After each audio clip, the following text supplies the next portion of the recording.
biyya keessa si ilaala akka jala.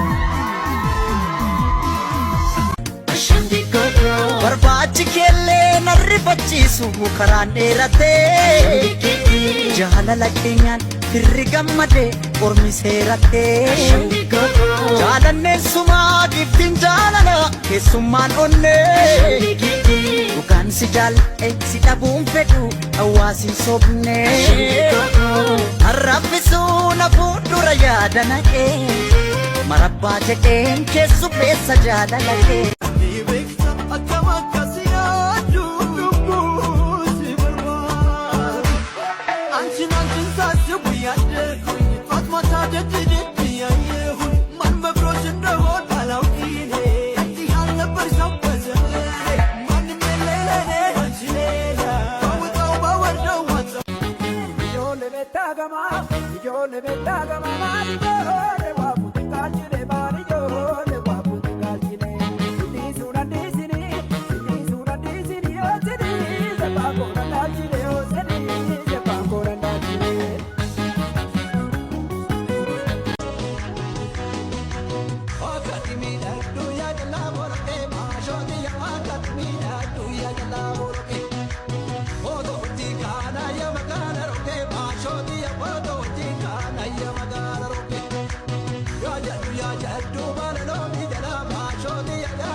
Bila garbu yesan darbu ufolle oromoo kuma kuma inaan sarmu harkan kennu ugonni oromoo.